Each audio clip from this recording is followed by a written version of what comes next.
salad fruit and orange I juice. like wholemeal bagel with a bit of cream cheese on it and some bacon and then some avocado. And on the side, I like to have fried egg with bacon, with baked beans, toast. I normally take my cocoa. Yeah, I'm a Ghanaian. I'm a typical Ghanaian, so I like my cocoa. I'm not too sure.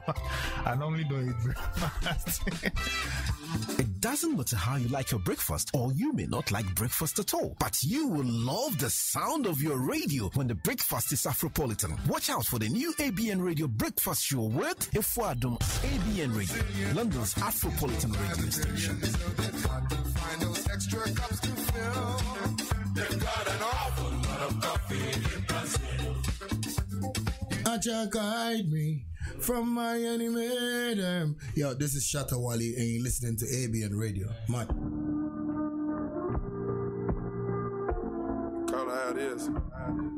Hendrix. I promise, I swear. There, admit it.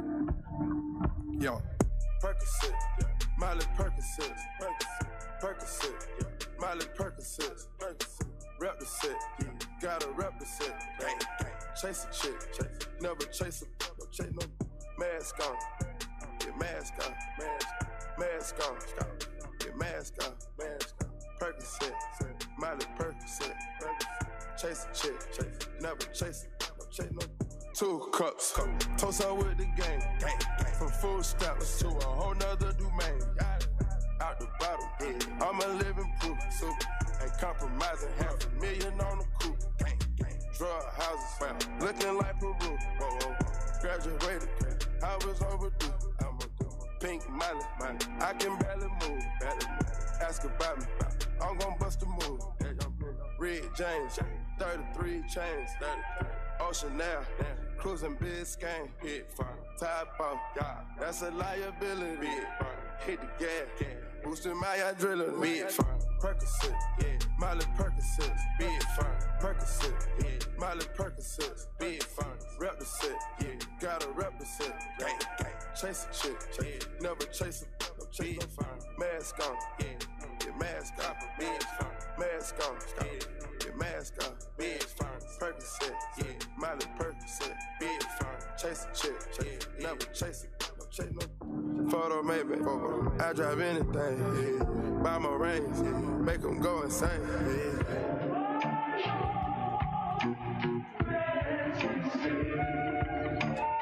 My guillotine, draping melazine, taking beams, go to those extremes. Let's go. Parliament, calamari wins, parlay in Vegas.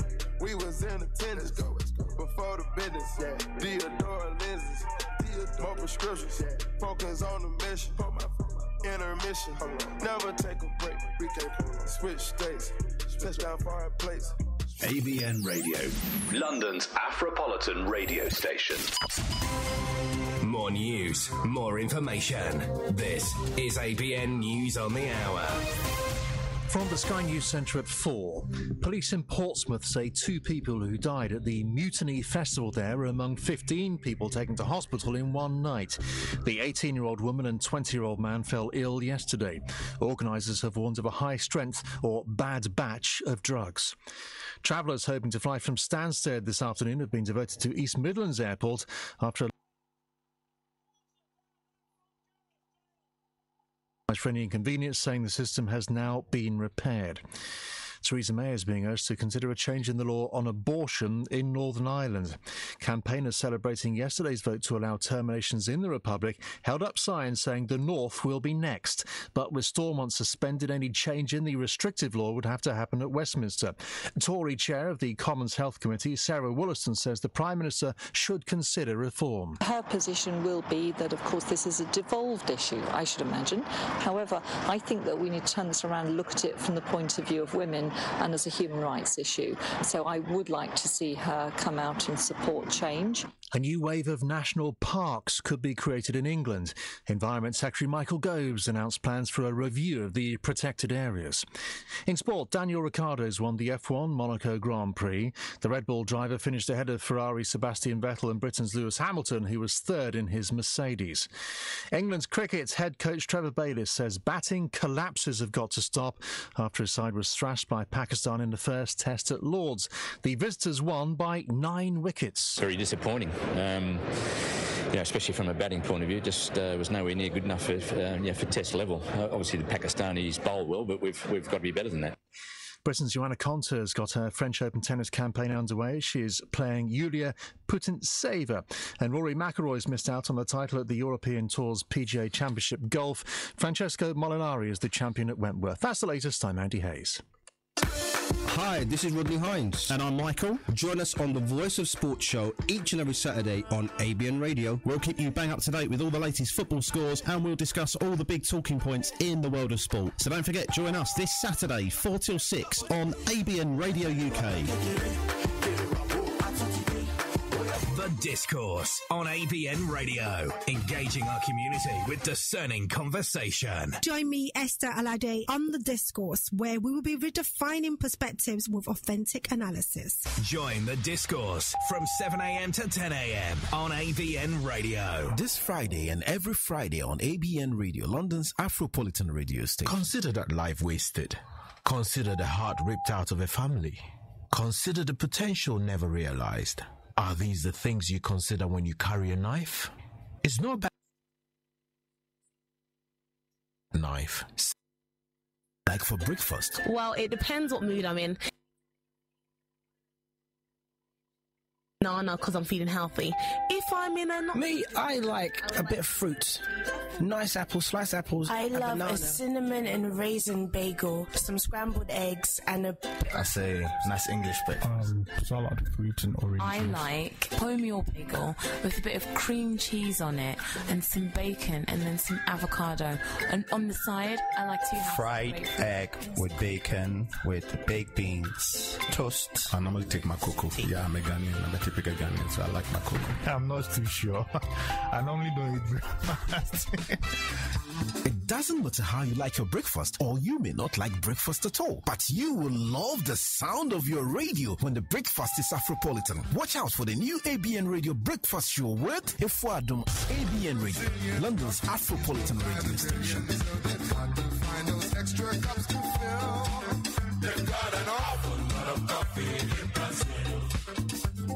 Aja guide.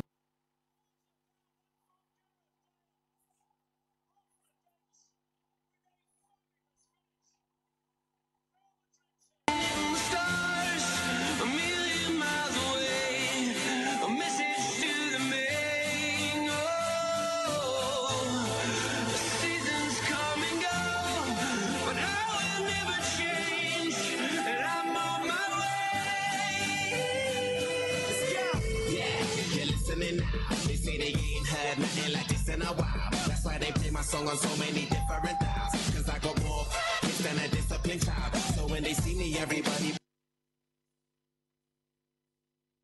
I cry teardrops over the massive make hits like I work with a racket and back. Look at my jacket and hat, so down berserk, so down to earth. I'm bringing gravity back, adopted by the major. I want my family back.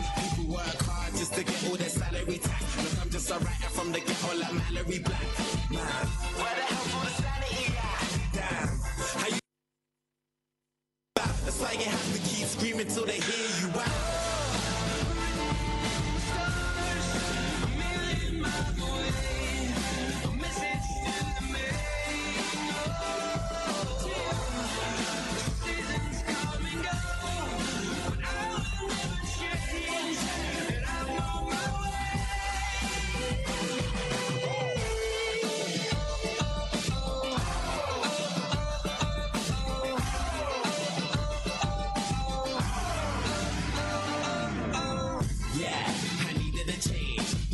We never took cause we needed a change. I needed a break. For a sec I even gave up believing and praying. I even done illegal stuff and was needed a strain. They say the money is the root to the evilest ways. But have you ever been so hungry it keeps you awake? Mate, now my hunger will leave them amazed. Great, it feels like a long time coming. Since the day I thought of that cunning plan. One day I had a dream, I tried to chase it but I wasn't going nowhere. Running mad, I knew that maybe someday I would understand. Trying to change a 10 to 100 grand. Everyone's a kid that no one cares.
You go better make us suffer so you don't cry. If you be good today, I go go sky.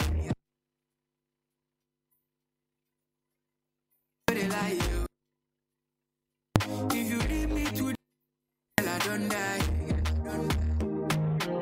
If you think I will leave you, God forbid you.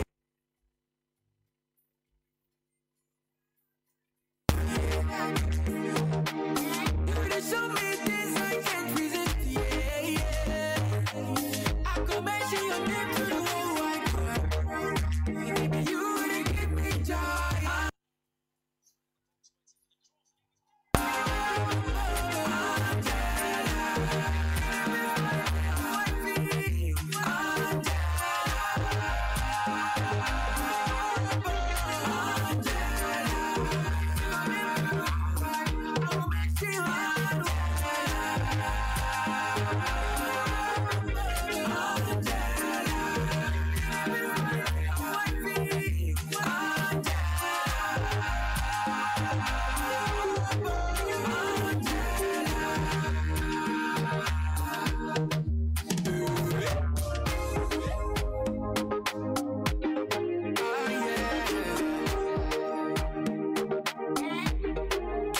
Let's go.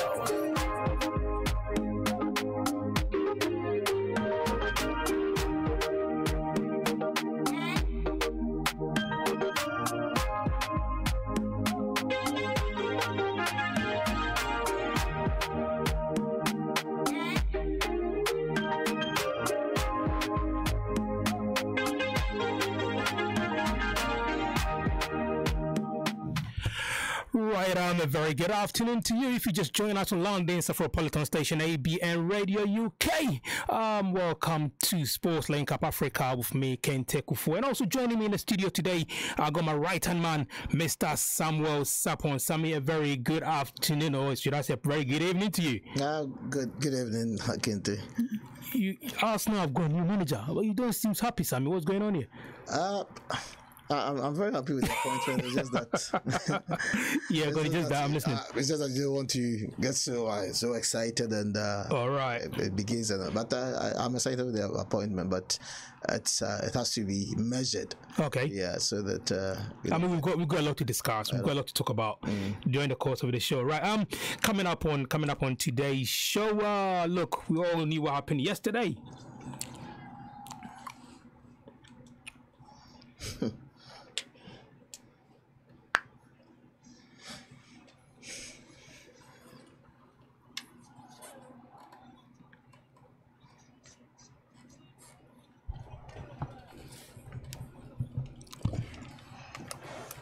Yes, indeed. That was Gareth Bale with a classic goal in the classic Champions League final yesterday. Liverpool against Real Madrid, and of course, Real Madrid, we all knew what happened. Real Madrid won the game. And also coming up on the show, we shall be discussing the Championship playoff final. The Championship playoff final that happened yesterday. Fulham is back into the big league. Fulham is back into the Premier League, and also we shall be crossing over to Ghana to speak to our sports correspondent from the multimedia group, Baba Tano, to get her views on ongoing alleged corruption in Ghana football. That means alleged, and listen to me, it's not proven. So it is alleged corruption in Ghana Football Association, which is GFA. All this and more coming up right after this.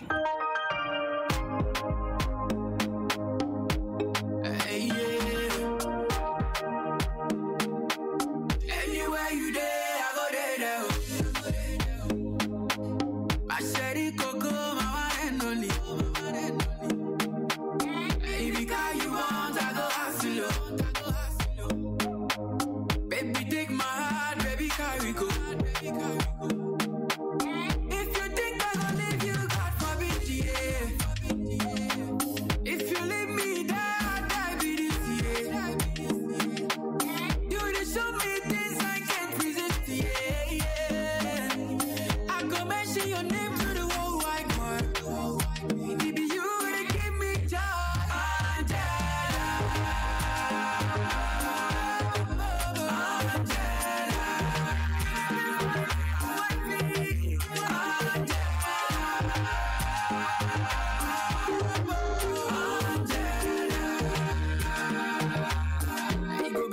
can suffer so you don't cry.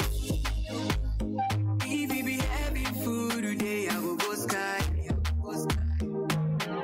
And it be true what they talk me, I know they lie you.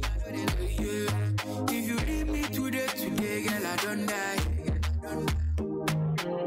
If you think I will leave you, God forbid, yeah. If you leave me, die with it, yeah. You dey show me things I can't resist, yeah. I could mention your name to the whole wide world. You dey give me joy,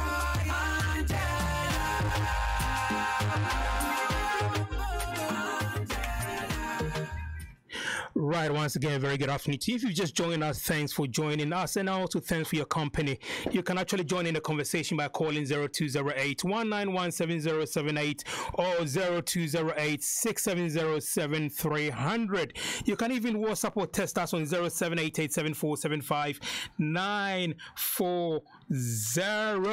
Listen, we would like to hear from you. Liverpool fans, we would like to hear from you. And also, Arsenal fans, I would like to hear from you. You've got a new manager. After 22 years, finally, Arsenal have moved swiftly to appoint a new manager to replace Arsene Wenger. So we shall be having a look into that. What should we expect from Emery, the new Arsenal manager? And also, we shall be crossing over, like we said, to speak to our correspondent in Ghana, Baba Tando, to get her views on what is going on in Ghana Football Association, which have actually caused the president of Sports Writers Association of Ghana, Kobna Yeboah, calling on Kwesi Nyantakyi to resign from his post. So, look, let's quickly start the conversation with what happened last night at Kiev Stadium. Sami, once again, a very good afternoon to you. Let's start the conversation on the Champions League final. Big game yesterday. The stage was set. Liverpool, we all believed in Liverpool, but Real Madrid were just too good for them. Yeah, good afternoon. Once again, good afternoon, and good afternoon to our listeners. It's yesterday was one of these things when it looks as if everything went against Liverpool.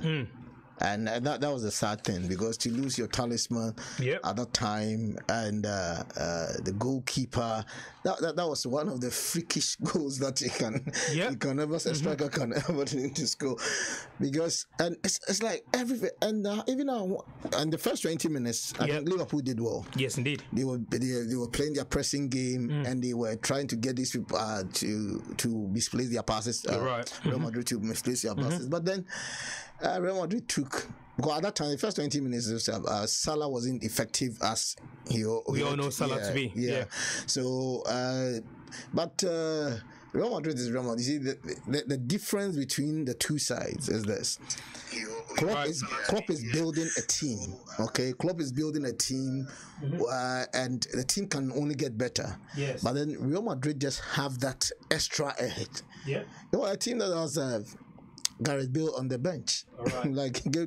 So they have that extra edge. They've been to the finals for, in the past 5 years. I think they've been to the final about 4 times or so, and it's that experience worked for them. Even though when they were even under the clash, they find a way of coming back. Yes, indeed. And then getting that freakish goal, Mane equalizing, and we were thinking that from then Liverpool push on. Yes, indeed. But it wasn't meant to be.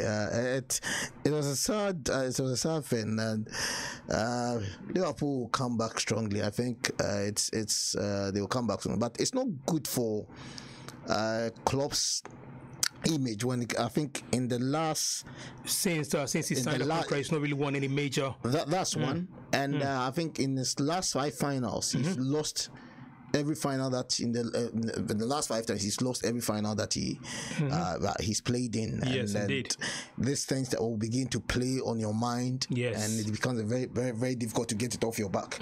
Because when you even get to that point, to get into to get over that hurdle, then it becomes an uphill task for you. I feel for them, but I think Real Madrid just had that extra something. Yes, indeed. I mean, look, they've won the champ back to back, and also come to think about it, a manager like Zinedine Zidane, look, he's been the first manager to win a war. 3 times. 3 times. So that is extraordinary, isn't it? It's shocking. And this guy came from nowhere. He was managing their B team. Yeah. You see, he wasn't doing any panditry or that he was doing that.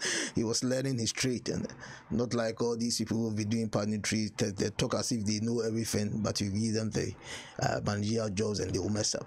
But this guy came in, and he has proven that he's won the La Liga too last season, and he's done so well. You see, the finish, Sammy.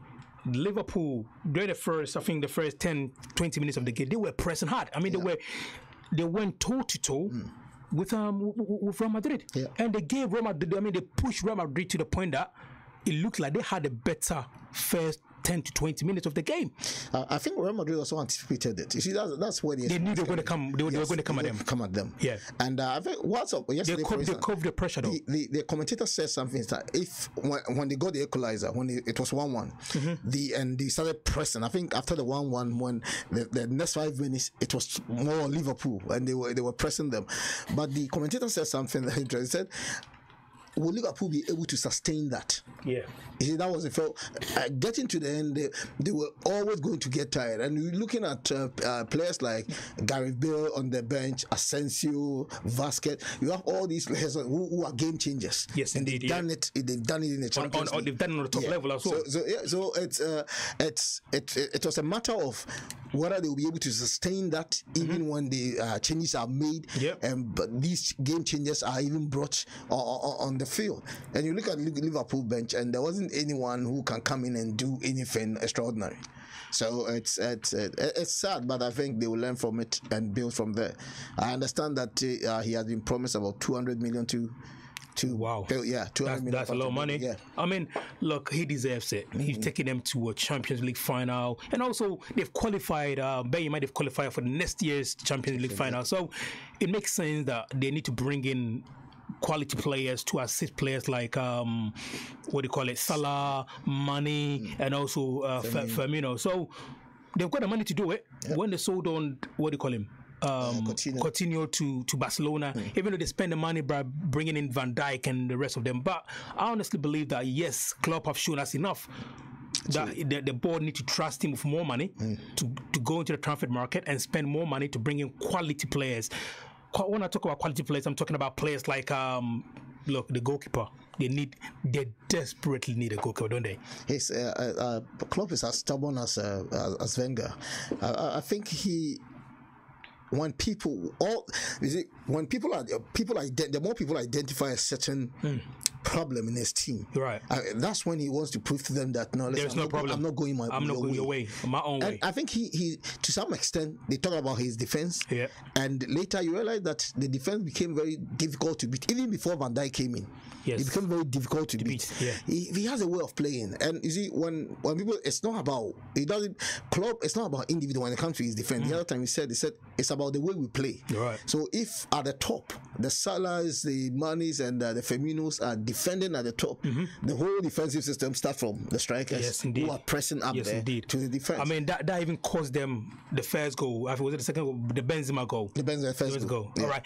Listen, if you want to join in the conversation, the number to call is 0208-191-7078 or 0208-670-7300. You can WhatsApp or text me on 0788747594. Still to come on the show, like we said earlier on, we shall be crossing over to Ghana to speak to our correspondent Baba Tando to get her views on ongoing alleged corruption in Ghana Football Association. All this and more coming up right after this.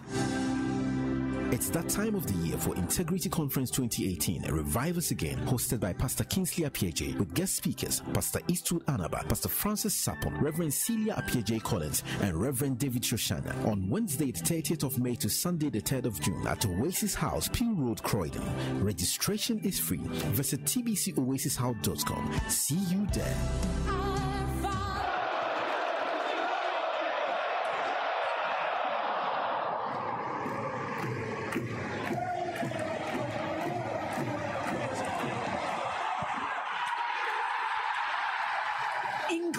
Wembley. You can't describe it. See the three lions ahead of the FIFA World Cup in Russia. England v Nigeria, 5:15 p.m. Saturday, 2nd of June. thefa.com/tickets. Be there. Tune in to the new ABN Breakfast Show from 7 a.m. to 11 a.m. The London City Show has evolved into an all-new breakfast show with sizzling slices of juicy newsy current affairs served with junior jumbo-sized convos on issues you should be aware of. What did I just say? The ABN Breakfast Show, the Afropolitan breakfast you can't afford to miss. Consider that life wasted. Consider the heart ripped out of a family. Consider the potential never realized. Are these the things you consider when you carry a knife? It's not about street cred. It's about staying alive. Drop that knife, save your life. ABN Radio.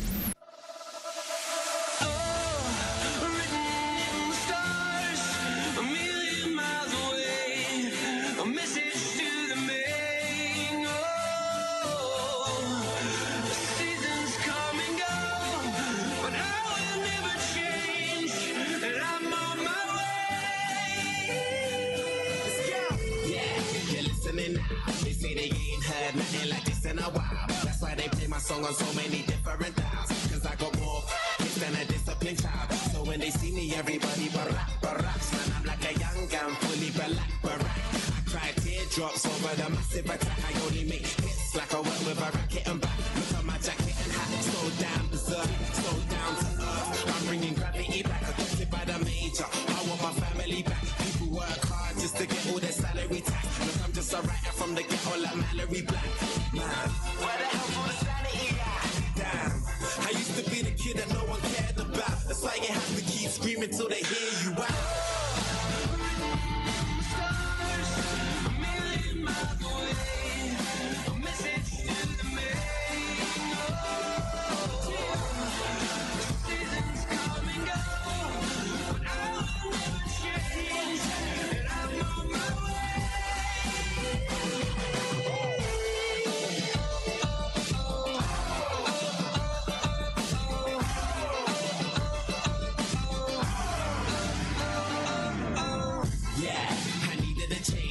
We never took cause we needed a change. I needed a break. For a sec I even gave up believing and praying. I even done illegal stuff and was needed a strain. They say the money is the root of the evilest ways. But have you ever been so hungry it keeps you awake? Mate, now my hunger will leave them amazed. Great, it feels like a long time coming. Right, welcome back to the show. Like we said earlier on, you can join in the conversation by giving us a call on 0208 1917078 or 0208 6707 You can even WhatsApp or text me on 0788 7475 940. I've got a lot of text messages coming in. I'll try and read them during the course of the show. You can also watch us live on YouTube by typing in ABN Radio UK YouTube Live, and you see what's happening behind the scenes. Right, let's continue the conversation. Sammy, let's continue the conversation. Salah came off during the first half of the game. Do you reckon him coming off had any effects on the Liverpool players, Sammy? Psychologically, I think it did, but then they realized they bounced back though. Yeah, that's what I'm saying. Psychologically, it did, because that's your talisman going out, and he was crying. So you see that emotional. But there are two things to this. There are two. He's going out and it's disappointing, but then you want to even do it for him. He's injured, he's crying and all that. You want to even do it for him, but I don't think in their performance it didn't really affect the performance of the Liverpool players. But then it was at the back of their mind. Obviously, had Salah been on the field, so sometimes we've come to know Salah. Sometimes when he's even had an off game, he still can get a goal. Yes, that's one thing. So even if he wasn't playing that, but if he was in, at least he gives defenders something to think about, even with his presence. So I think yes, it affected them in a way, but it didn't show in their play. Because they were able to even get the equalizer and started pressing until Gareth Bale came to make the difference on the day. Yes, indeed, Ahmed. It was Gareth Bale's. I mean, the first goal, Gareth Bale's first goal was just a beauty. I mean, if you need big players to score in big games, Gareth Bale, what's your money yesterday? Come to think of it, last year, exactly last year around this time in the final, when he wasn't given even a look in. I think last year and compared to this year, in the past, I think in the past 5 matches, their last 5 matches, he's been scoring. Yes, and indeed. he was on form, and obviously he was disappointed, like he said after the match. He was disappointed not to have started. But then he came on. And I think this is the 2nd minute, and he made the difference. He made a big. So at the end of the day, you give Zidane credit. Now listen, you know what? I bend you. You were my weapon when things like things are not going right. To be my weapon. Yes, when indeed. Things are not going, I throw you in rather than to start you. And but can they afford to keep like Gareth Bale on the bench for quite a long time? Do you think maybe Gareth Bale thinks at the back of his mind, look, he deserves to start the games. And even though you cannot buy a player, how much was he worth? Like 80 million, 100 million at the time. Even Real Madrid is a big club, they can do that. They can afford to do that. But Gareth Bale need more game time. Yeah, but like he said, you see, who buys Gareth Bale and put it on the bench? It's like buying a Rolls Royce and putting it in the garage. What's wrong with you? But it shouldn't even happen. He's had his injuries and all that, so you understand when he's coming in, it's gradual. But when he has been playing, like in the past, I think he has scored 4 in 5 goals before the Champions League, before yesterday. Right. So he was on form. So obviously he expects to start. Yes, indeed. And if he's not, and like after the game, his interview, that's what he says. Listen, I want to play week in, week out, and if I'm not getting it, then in the summer we need to. He will, if there are no assurances. If there are no assurances, and I think he will come back to the Premier League. I think so. And Manchester United will just pay any kind of money for him. I mean, we've been week in and week out. We come in here. We kept on criticizing managers like Jose Mourinho. We keep on saying he's not like that kind of a creative. He's got like that kind of defensive mindset. So if they need someone to be creative in the team, Gareth Bale foots the bill. Gareth Bale can do the job for them. Yeah, and you see, and the thing with players is this. You see, I think under Zidane plays a way where he lets the players express themselves, even the defenders. Yes, indeed. So you can be Gareth Bale if you are making a choice and you're looking at the coach that you are going to play under. Is it going to allow you to just do your thing in the final third, or you have to also track back? Like this guy went there and is now experiencing that you do more defending at United than Sanchez. so Gareth Bale can come in, but he has to look at all these things, because you have to play under a player like Gareth Bale, Sanchez, and you have to play under managers who allow you to express yourself. Don't worry about the defensive aspect. You just go and do the damage in the final third. And if you're not getting such a manager, it's going to be very difficult to get the best out of you. All right, listen, we'll try and cross over to our senior sports correspondent to get the latest on Mo Salah's situation. But before we do that, let's quickly have a quick discussion about Cristiano Ronaldo. Maybe it was only me. Yes, it seems like he wasn't happy because Gareth Bale had a chance to score a hat-trick in the football, and he did not pass the ball. Because he did not pass the ball to Ronaldo wasn't happy. That's typical Cristiano Ronaldo. But listen, he's earned the right to be angry at anyone. But you don't listen. You don't blame Gareth Bale though. He had an opportunity to score a hat-trick. And the thing is that I didn't even get Cristiano Ronaldo. Listen, he would have done the same. Listen, then the match was 3-1. You're leading by 3-1. Gareth Bale can afford to go for his hat-trick. If it was 1-1, then you have an issue, or if it was 1-0 against you, that's 3-1. You have some few minutes to go, and this guy has scored 2 goals. And normally, you see, one thing about football is that you realize that there are players on the day. You realize that this player, everything he touches, sort of it works. So you have to be smart enough to be pushing, giving that person the passes. The fact that you are Cristiano Ronaldo, like we saw yesterday, he couldn't influence the game. He had a chance with the goalkeeper, and Robertson had to make a clearance, and that's it's very unlike Cristiano Ronaldo to have that chance and for someone to clear from in front of him. So it tells you that on the day he wasn't as sharp. He wasn't going to influence the game like he has done in the past. It was the day for Gareth Bale. the resurrection of Gareth Bale. That was his day. And Charlie, you have to give it to him. But Cristiano Ronaldo, that was so wrong. That was so wrong. And that was so old sportsmanship. Because I honestly believe that if it was Gary Bale finding himself in that kind of situation, Gary Bale would probably have been happy for Cristiano Ronaldo. So you could probably have run, even though they celebrated, but to me, honestly speaking, I don't think. Did he run too? Because did he run? You know, there are celebrations. He didn't. Did he run? Did he run too? No, because that's because there are celebrations and there are celebrations. Okay. Just like what the Arsenal players did to Sanchez at Crystal Palace. Yeah. There are celebrations because. Listen, he came in, he scored 2-1. Right. Okay, and that was 1-1. So you expect everybody, in fact, you have to run like Usain Bolt. Yeah. Trying to catch him. This thing comes. It's a team game, isn't it? Yeah, and it comes instinctively because it's 1-1, and that's the final. He scored. It's 2-1 now. Right. So even those who are at the bench, when he scored, do you see what this guy did? Zidane. Zidane, yeah. You see his reaction. And you're talking of a coach who has scored, to me, arguably the best goal in the Champions League right now. And you're right. But like I said, Cristiano, he's earned the right to do whatever he wanted. Right. Listen, you've also, Simon, thank you very much. You've also earned the right to call us. The phone lines are open. You can give us a call on 0208 191 7078 or 0208 670 300. You can even WhatsApp or text us on 0788 7475940. Still to come on the show, when we do come back from the break, we shall be crossing over to speak to our African sports expert, Ahmed Osman, to get his views on the latest update on Mohamed Salah's injury at the Kiev Stadium yesterday. And also, Ahmed will be bringing us the World Cup countdown. Normally, Ahmed joins us in the studio today, but for some reason, Ahmed won't be able to join us in the studio today. So hold on, keep locked in, and we'll be right back.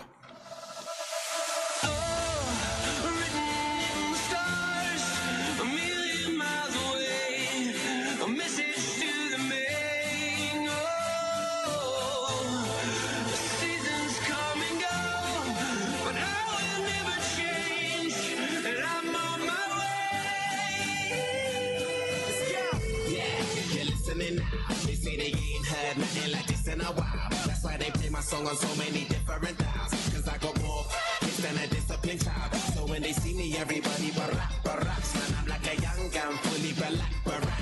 I cry teardrops over the massive attack. I only make hits like I work with a racket and back. Look at my jacket and hat, so down berserk, so down to earth. I'm bringing gravity back, adopted by the major. I want my family back. People work hard just to get all their salary tax. Look, I'm just a writer from the ghetto like Mallory Black.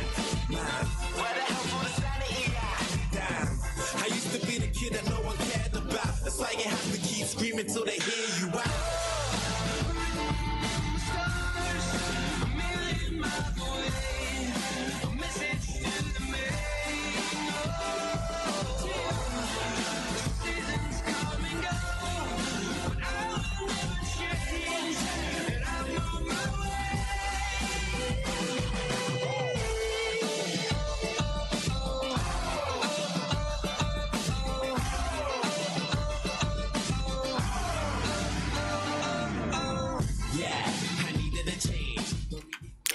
Right, welcome back, and this is Sports Link Up with me, Kente, and my co-host Samuel Sarpong. And also, like we said, you can join in the conversation by giving us a call on 0208 191 7078 or text us on 0788 7475940. I've got a lot of text messages coming through. We'll try and read all the text messages as the show goes on. But joining us on the line is our African sports expert, Ahmed Abdel Osman, to give us the latest update on Mo Salah's injury. Ahmed, a very good afternoon to you, man. How's it going? Good afternoon, Kente. Good afternoon, Samuel. Good afternoon, Ahmed. How are you doing, guys? Not too bad, apart from we're missing you up a little bit, but we're alright. Apologies about that. You know how London transport. Trust me, man. We totally understand. But listen, your fellow Egyptian Mo Salah yesterday, he suffered what seemed to be a dislocated shoulder. And because of that, he wasn't able to continue the game. I mean, the whole world came to a standstill yesterday. Yeah. What can you tell us about his injury? Oh, dear. Kente, it's heartbreaking all over the world. It's more than heartbreaking. it was really something hard to watch. We had a few family members coming over just to watch that match as well, and it was a bit tough to watch how he was struggling and how to leave it. The look on his face, he was crying, he was in tears. You have to remember, Kente, this is the biggest match of his career. He's never reached a final of this magnitude before, and this was his time to shine. And it was taken from a player that is known for his aggressiveness, for his dirty tackles, and no doubt Ramos won't be visiting Egypt anytime soon. But talking about Mo Salah's injury, there was a few contradicting reports yesterday. The team doctor, as soon as Mo Salah went off, spoke to the Egyptian FA and the Egyptian FA's doctor, and they realised that he had to have a scan on it. He went to the hospital during the game.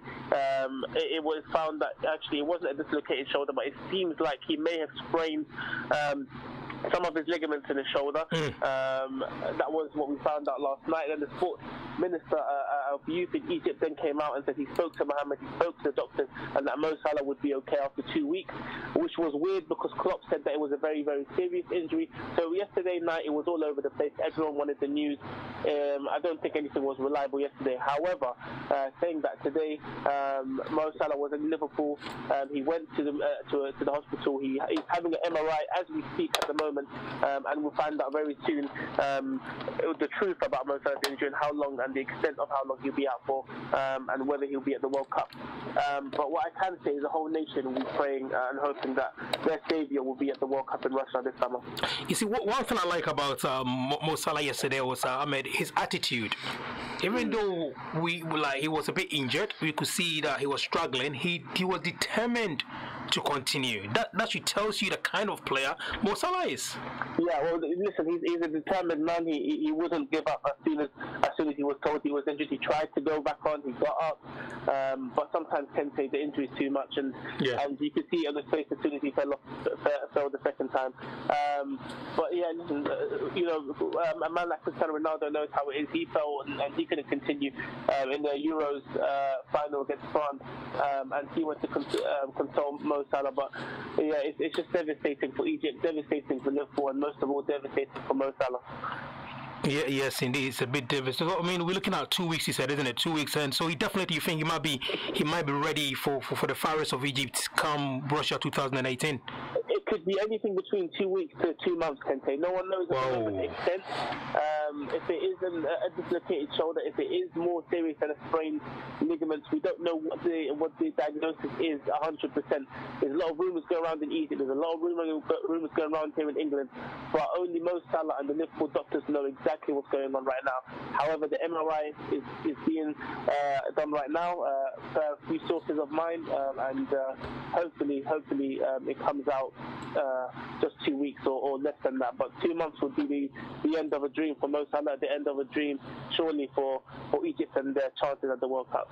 Talking about the chances for the World Cup, has the Egyptian national team, I know you are very close to them, has your team got a plan B just in case Salah don't make the worst case scenario, just in case he doesn't make it to the World Cup? Have you got a plan B for him? I'm afraid not. I don't think we do, actually. I think we are Salah's piece. We are the national team of Salah. We played against Kuwait about a couple of days ago. I think it was on Friday evening without Mo Salah in a friendly in Kuwait, and it was abysmal. We couldn't break the Kuwait team, who, in my opinion, are a below average team. And if Mo Salah can't make the World Cup, then Egypt are in huge trouble, in my opinion. All right. Okay. You got World Cup countdown. Which team are we focusing this week? Yes, today we're going to start off with Spain. Of course, one of the giants of the World Cup, and no doubt they are a team that are going to be one of the favourites going in.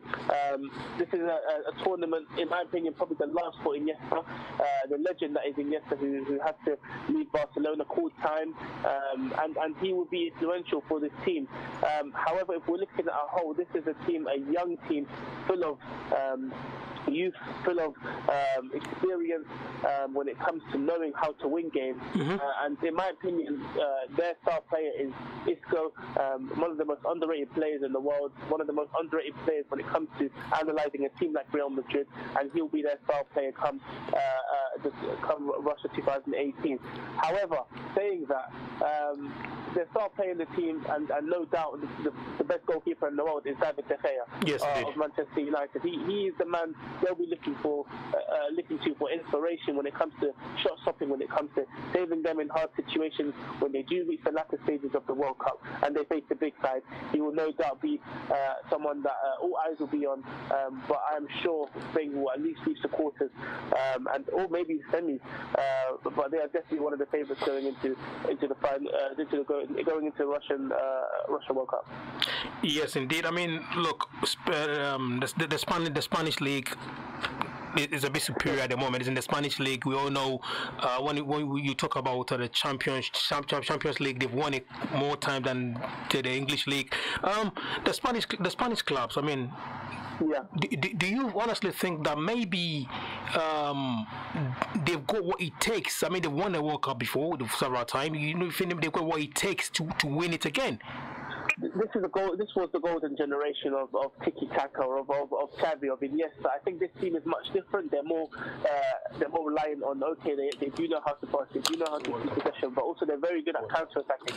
And we saw in that friendly against Argentina, Kente, they're able to attack and really hurt teams even at the highest caliber like Argentina. All right, Lionel Messi wasn't playing in that game. However, it still showed how much of a threat this Spain team is.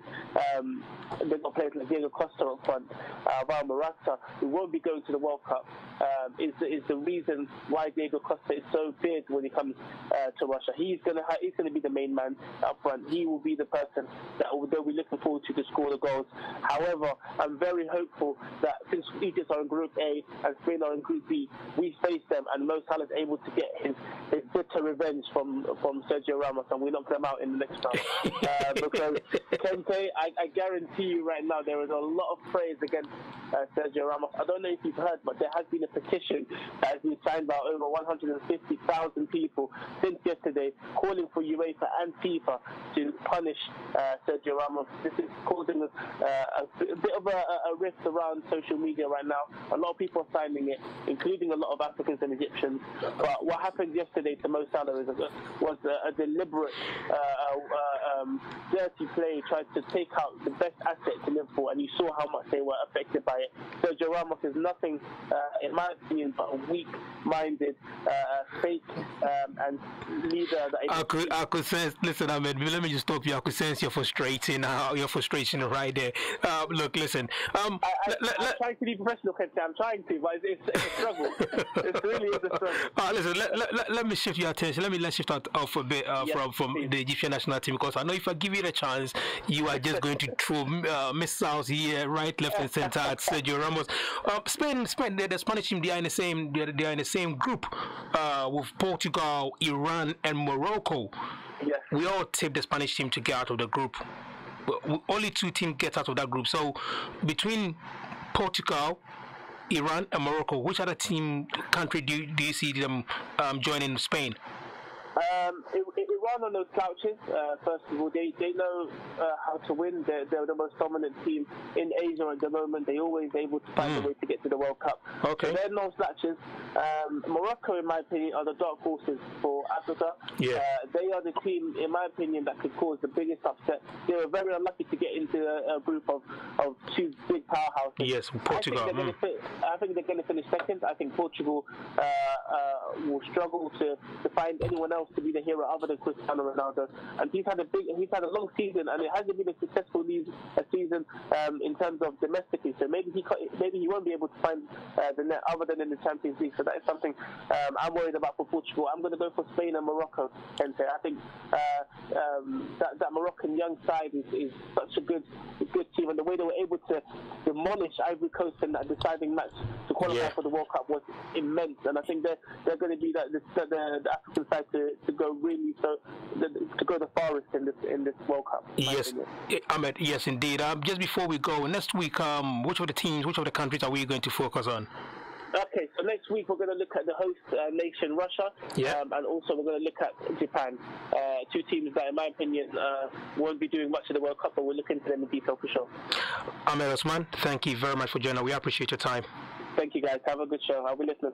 Thank you very much. Have a nice day. Bye-bye. Right, that was an African sports expert, Ahmed Osman, who's also one of the guys that keeps his eye on what goes on in the Egyptian national team for us. Before we go for the break, which is, look, we should have done that a long time ago, but I wasn't able to stop Ahmed. There is a petition apparently going around. Have you signed it yet, Samuel? For what? Come on, there is a petition against Sergio Ramos. People have used their elbows. People have done worse things, and they are not. I couldn't believe that. I couldn't believe I was hearing that. She signed a petition because Musala got injured. Yeah. And that wasn't a tackle that even deserved a yellow card.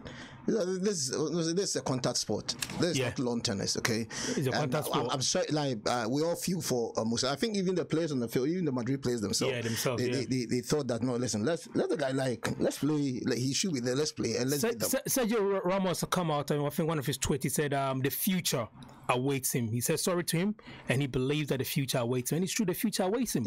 He's still young. Yeah, even before I think before the match, when in their presses, Ramos said paid glowing tribute to him, saying that no, he cannot now be compared to Messi. And yes, indeed. Yeah, but then he's coming. Let's give him time and all that. So I don't think he just went in to just get his. He won't go for his shoulder. At least he would have gone for his legs. Yeah, but he didn't do that. Yeah, I mean, I don't think it was really intentional. It wasn't intentional at all. All right, this one we'll probably have to pardon Sergio Ramos. I mean, he's known for his pardon. I mean, he's known for playing the game in a certain way. But this petition. Right. You can join in the conversation by calling us on 0208-191-7078. A lot of people, like I said, are sending us messages through our test media. The number, if you want to do that, so if you haven't done that already, the number to do that is 0788-7475-940. That's what you can test us on. Look, still to come on the show, we shall be crossing over to speak to our grassroots youth football coach, Amera, to get her views on what happened at the Championship playoff final between Fulham and Aston Villa at the National Stadium, Wembley Stadium, yesterday. Amera was there and she witnessed it all. So when we come back, we'll cross over to speak to her. Keep locked in. It was a well-paying job, respectable, wearing a suit and tie every day. But I drank 24/7. Drank on the way to work, drank at work. I never could come to terms with admitting that I had an alcohol problem or a pill problem. I decided to get clean, and so I went to the Narconon program. Not only did I handle my drug addiction, I completely knew how to live life. Call Narconon today at 01435 512 460. 01435 512 460.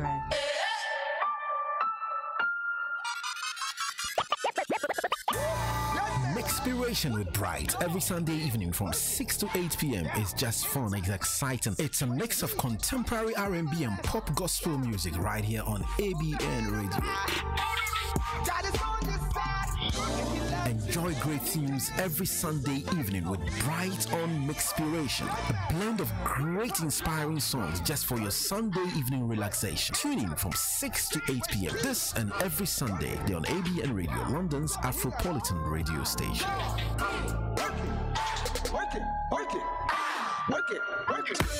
Hi, this is Rodney Hines. And I'm Michael. Join us on the Voice of Sports show each and every Saturday on ABN Radio. We'll keep you bang up to date with all the latest football scores, and we'll discuss all the big talking points in the world of sport. So don't forget, join us this Saturday, 4 till 6 on ABN Radio UK. What do you like for breakfast? Well, it depends what mood I'm in. If I'm happy, I like a little bit of porridge with banana because I'm feeling healthy. If I'm in a I like a bit of fruit. Nice apples, sliced apples. I love banana. a cinnamon and raisin bagel, some scrambled eggs, and a... I say nice English bit.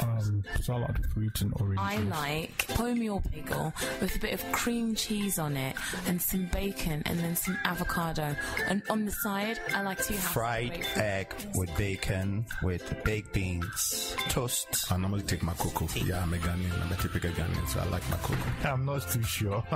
I normally don't eat breakfast.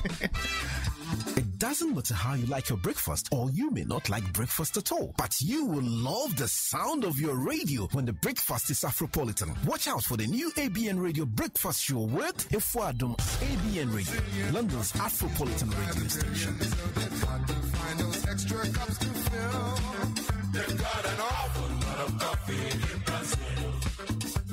Consider that life wasted.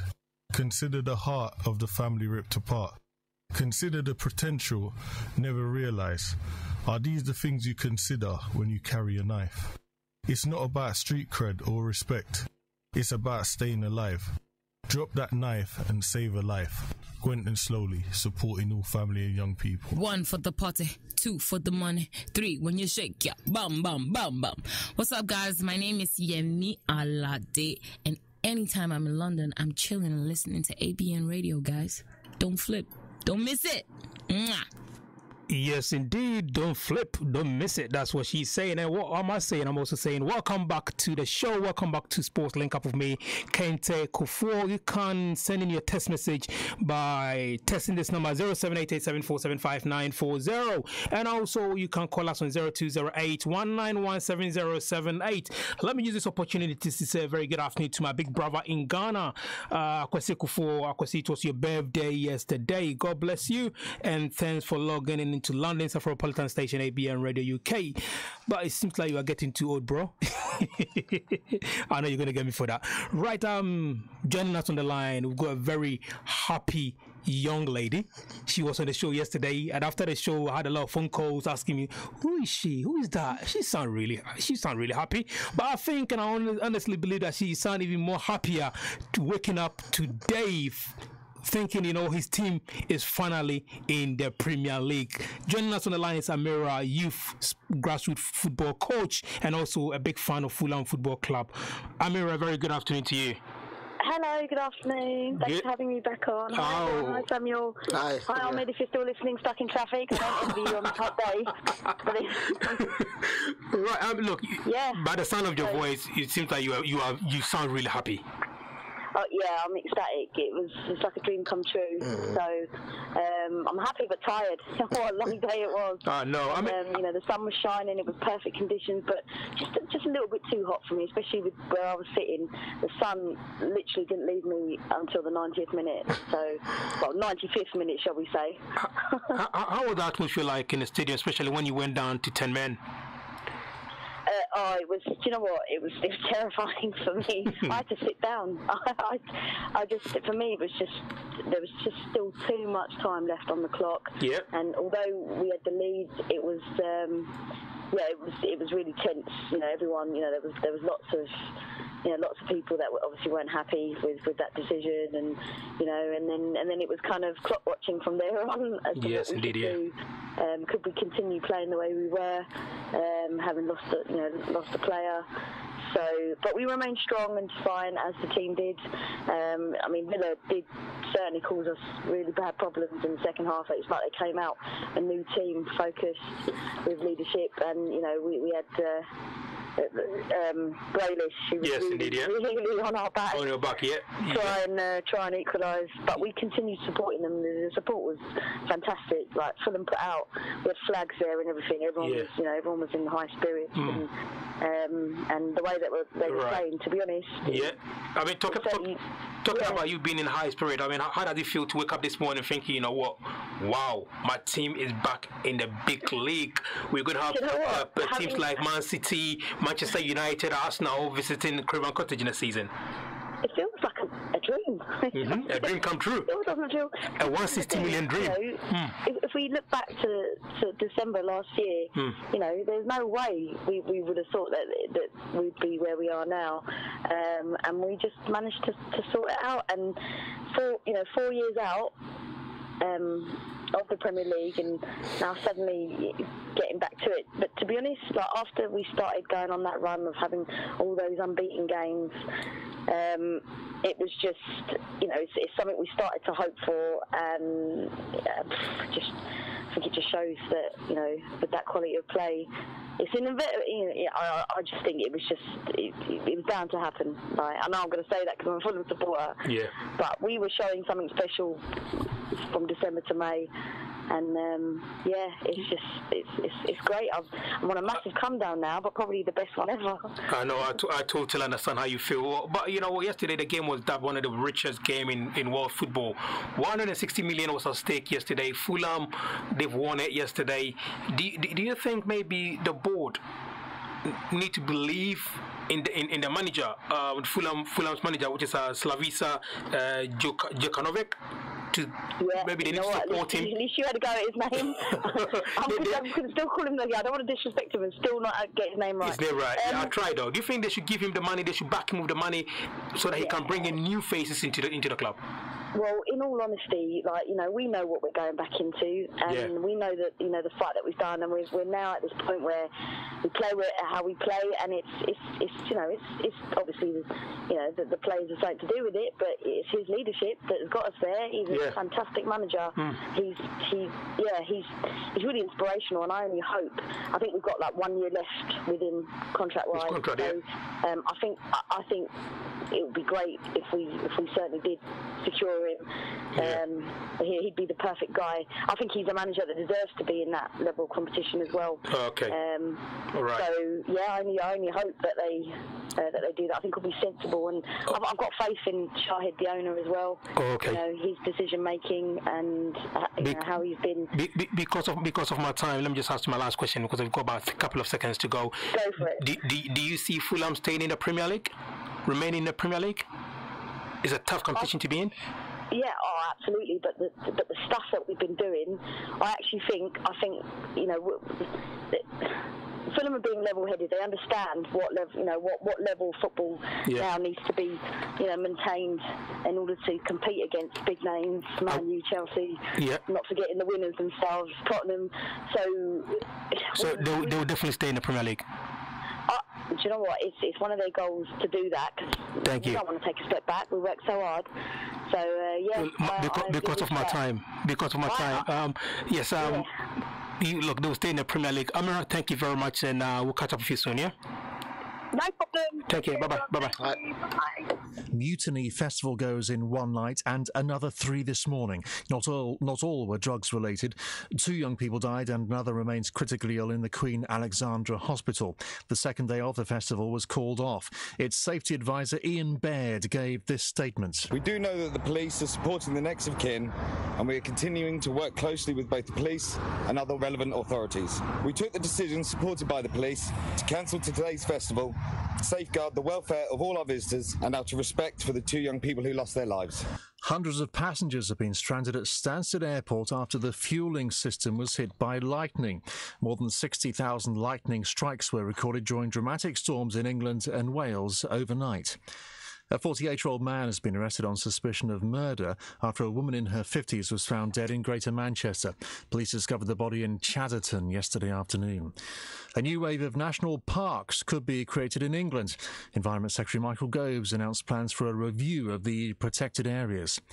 In sport, Lewis Hamilton's lead at the top of F1's driver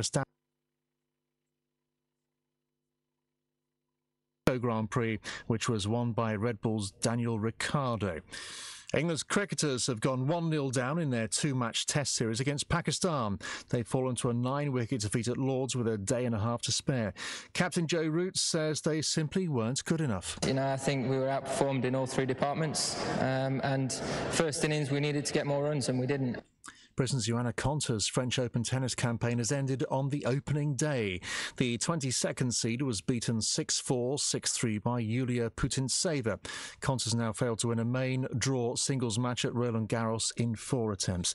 And an experimental England rugby union side was beaten 63-45 by the Barbarians at Twickenham. That's the latest. I'm Andy Hayes. It's here, the African Gospel Music and Media Awards 2018, celebrating excellence. On the 2nd of June 2018, at East London Arts and Music Main Auditorium, 45 Maltings Close, Bromley by Bow, London, E3 3TA, from 6 p.m, featuring Joe Beto, Diana Hamilton, Isabella, Called Out Music, Shekinah, Dena Mwanga, Afri David, Angel Bernard, Judith Sefuma, Blessing Ali, and Reaper's Choir. For tickets and information, visit AfricanGospelMusicAwards.com or call 07906 932 670. The African Gospel Music and Media Awards 2018, celebrating excellence. Clap your hands and dance it.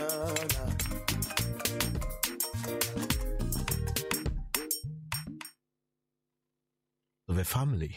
Consider the potential never realized. Are these the things you consider when you carry a knife? It's not about street cred, it's about staying alive. Drop that knife, save your life. What do you like for breakfast? Well, it depends what mood I'm in. If I'm happy, I like a little bit of porridge with banana because I'm feeling healthy. If I'm in a... Me, I like a bit of fruit. Nice apple. I love a cinnamon and raisin bake. Nice English bit. Salad, fruit and orange. I like wholemeal bagel with a bit of cream cheese on it and some bacon and then some avocado. With bacon, with baked beans, toast. I normally take my cocoa. Yeah, I'm a Ghanaian. I'm a typical Ghanaian, so I like my cocoa. I'm not too sure. I normally don't eat breakfast. It doesn't matter how you like your breakfast, or you may not like breakfast at all, but you will love the sound of your radio when the breakfast is Afropolitan. Watch out for the new ABN Radio breakfast show with Kufuor. ABN Radio, London's Afropolitan radio station.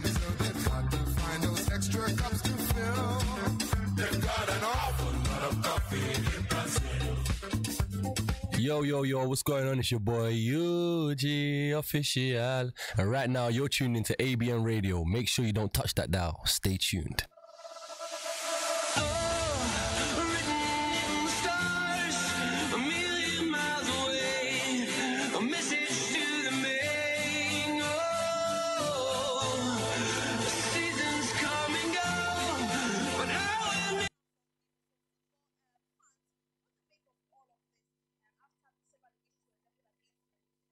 They say they ain't heard nothing like this in a while. That's why they play my song on so many different dials. Cause I got more hits than a disciplined child. So when they see me, everybody baracks. Man, I'm like a young gun, fully black barack.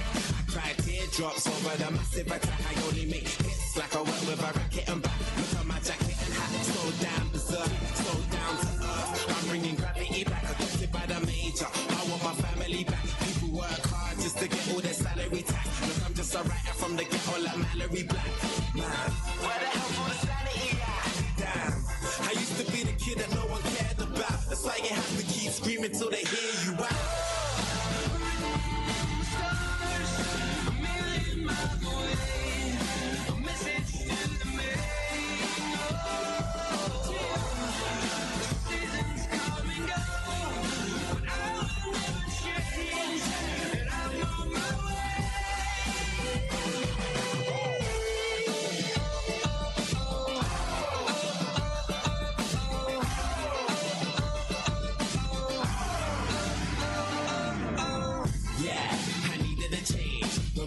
Never took cause we needed a change. I needed a break. For a sec I even gave up believing and praying. I even done illegal stuff and was needed a strain. They say the money is the root to the evilest ways. But have you ever been so hungry it keeps you awake? Mate, now my hunger will leave them amazed. Great, it feels like a long time coming. Since the day I thought of that cunning plan. One day I had a dream, I tried to chase it but I wasn't going nowhere. Running mad, I knew that maybe someday I would understand. Trying to change a 10 to 100 grand. Everyone's a kid that no one cares about. You just gotta keep screaming till they hear you out. Stars, a million miles away. A message to the main. The seasons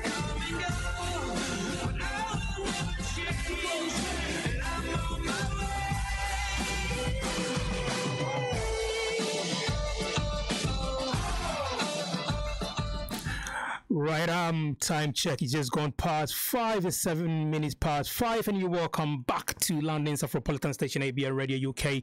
And this is Sports Link Up with me, Kente, Kufuor, and my right-hand man, Samuel Sarpong. We still got about an hour of the show to go. You can join in the conversation by calling 0208 191 7078 or 0208 670 7300. You can probably even test us on 0788 7475 940. Within half an hour, I will try and read out all the text messages, about 5 or 6 of them that keeps coming in. But before we even continue with the show, Sammy, a lot of people are asking, what are the text messages that keep on coming in? Like, Kente, why you guys have not even mentioned the mistakes made by the Liverpool goalkeeper? We'll try and come to that during the course of the show. But before we do that, let's quickly turn our attention to what is happening in Ghana Football Association, the ongoing alleged corruption investigation, which has actually caused the president of Ghana to ask for the arrest of the president of Ghana Football Association, Mr. Kwesi Yantechi. Does that come to you as a surprise? Yeah, I think we have to put this in perspective. I think those were the headlines for the papers and the online portals. Yeah. The president causes his arrest. The president, after viewing whatever he was allowed to view, thought that his name was being used. You can mention it to Sanas.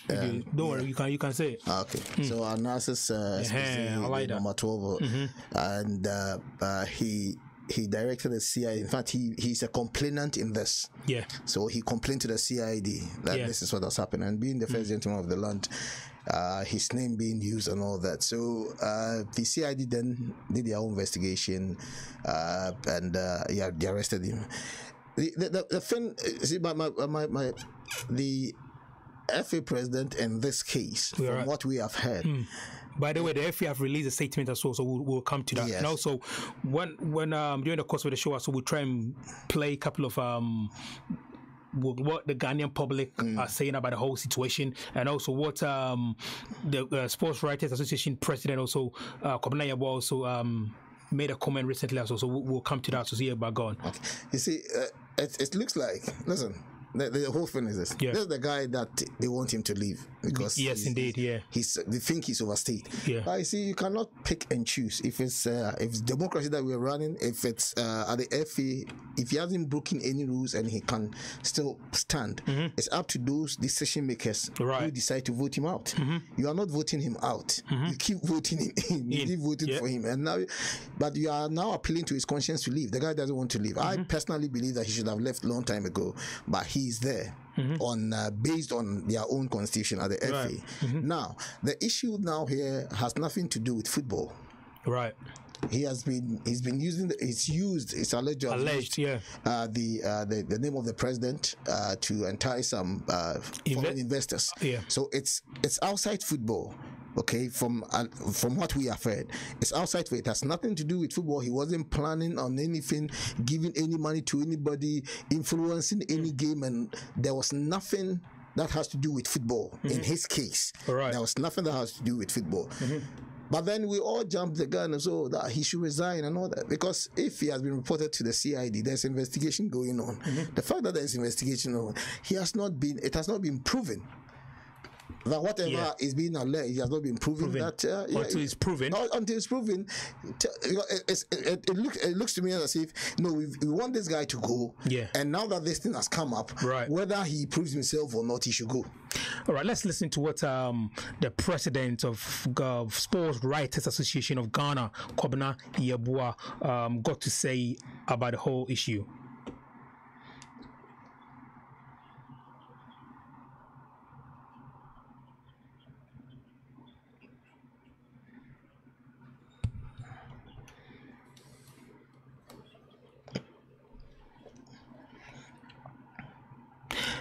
What he's saying is Kwesi Yantechi needs to resign. If it's proven, then he needs to resign. Yeah, so like he's saying just what you're saying, that if it's proven, but the thing, as to if it's proven, so if it's proven that he's used the president's name, okay, we are talking of we have to just separate the two.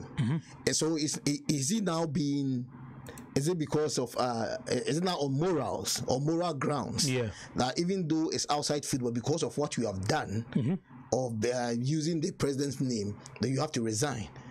Because if it has to do with football, then I don't think he's done anything in the football in the football sector that warrant his resignation. Yeah. Okay. And like we're saying, like Kabla was said, if it's proven. And listen, so it hasn't been proven. So he's still every president. The only thing is that because of the position he holds. Yeah, it's a high position. Yes. He's the president of the Ghana Football Association for crying out loud. So because of the position he holds, what we can make in is that, listen, because of the position you hold, and because of what you've done, even though it's been alleged. Yeah. I think he himself, by his Facebook posts, apologized to the president. So it. Right. Okay. Listen. We were privileged. Our sister station, Ghana Multimedia, they went out to the streets of Accra to speak to a couple of the members of the public. Let's see what the members of the public they've got to say about the whole saga of the alleged corruption case going on in Ghana. Let's see what they've got to say.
Right. That was a couple of interviews we've just heard from the public, the Ghanaians back home in Ghana, talking about giving their views on what they think should be done to Kwesi Nyantakyi if he's proven guilty of the alleged corruption case that has been levied against him.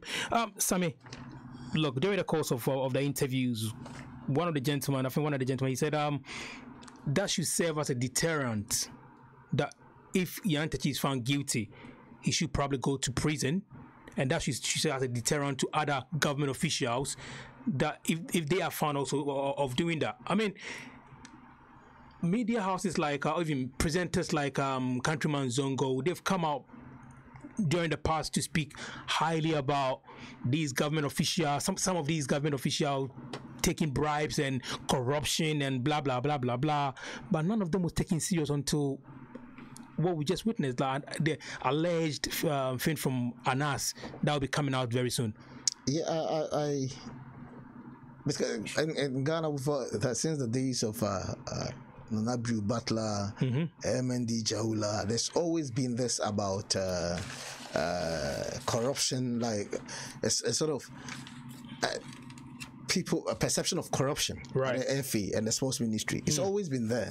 That's why the sports ministry has like a high turnover when it comes to ministers. They keep changing ministers and all that. Right. So it's always been there, and I think over the years, the FA presidents who have come in and even the sports ministers who have come in, they've not done a lot to curtail it. Yeah. So it's been going on. People have been talking about it. Right.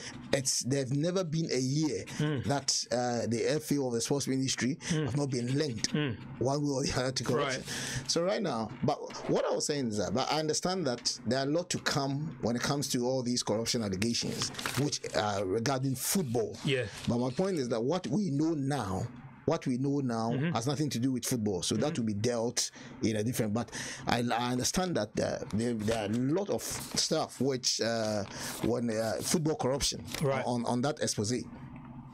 Okay. Football on that expose that is coming up, and if that one comes up and is proven, and some of these, then it's like Comrade Wall said that he need to resign. Now he has to, and maybe due process has to be taken. And but you know, the same.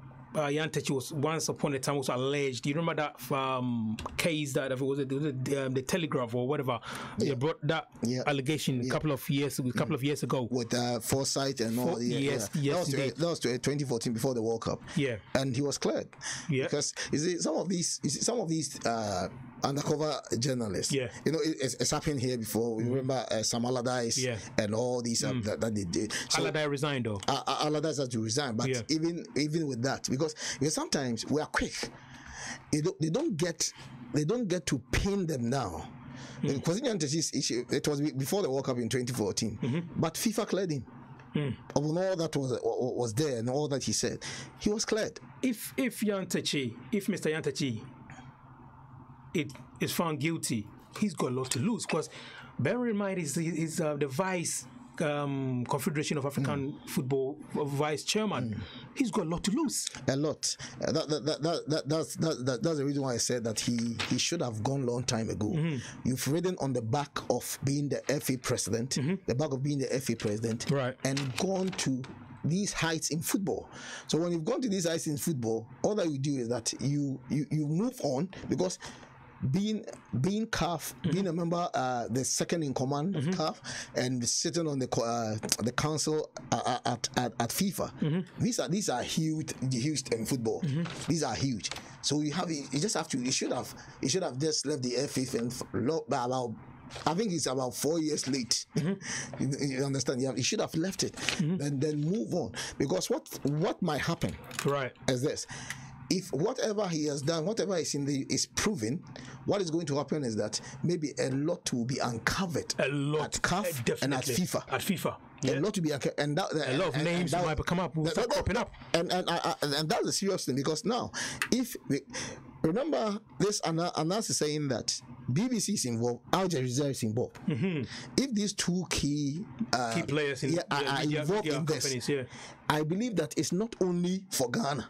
because what will interest them for in the government. There are certain. I think this thing will bring a whole lot. I think there's a lot in this. Right. There's a lot in this. Listen, I totally agree with you on that one. We're still waiting to speak to our Ghanaian sports journalist, our representative in Ghana, Baba Tando. If Baba Tando is ready, we'll try and bring that interview. We'll try and speak to Baba Tando live. You can also join in the conversation by giving us a call on 0208 191 7078 or 0208 6707 300. When we do come back from the break, the conversation continues. Keep locked in. We'll be right back. Hi, this is Rodney Hines. And I'm Michael. Join us on the Voice of Sports show each and every Saturday on ABN Radio. We'll keep you bang up to date with all the latest football scores and we'll discuss all the big talking points in the world of sport. So don't forget, join us this Saturday, 4 till 6 on ABN Radio UK.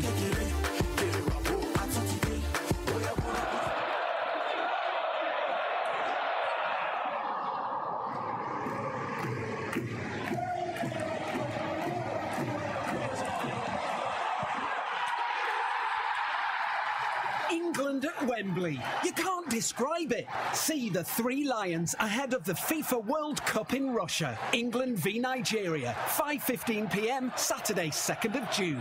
thefa.com/tickets. Be there. Tune in to the new ABN Breakfast Show from 7 a.m. to 11 a.m. The London City Show has evolved into an all-new breakfast show with sizzling slices of juicy newsy current affairs served with junior jumbo-sized convos on issues you should be aware of. What did I just say? The ABN Breakfast Show, the Afropolitan breakfast you can't afford to miss. Consider that life wasted. Consider the heart ripped out of a family.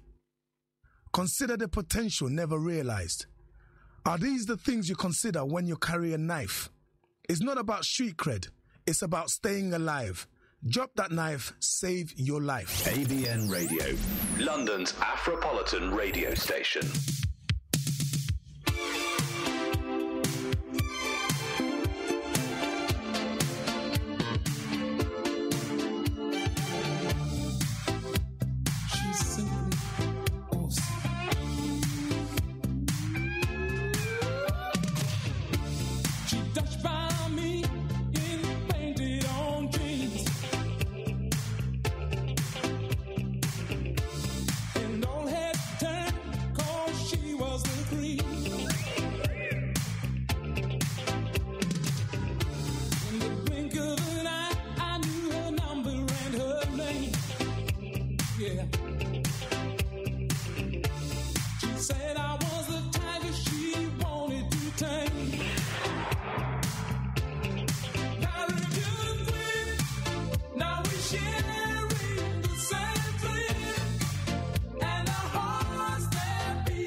Right, welcome back to the show. Welcome back to London's Afropolitan station, ABN Radio UK. If you just joined us, thanks for your company. You can join in a conversation by calling us on 0208-191-7078 or 0208-6707-300. You can even WhatsApp or text us on 0788747594. Before we even continue our conversation, let's quickly listen to what the president of the Ghana Writers Association, Kobna Yabua, said about the whole Kwesi Ntechi's issue. Listen to this again.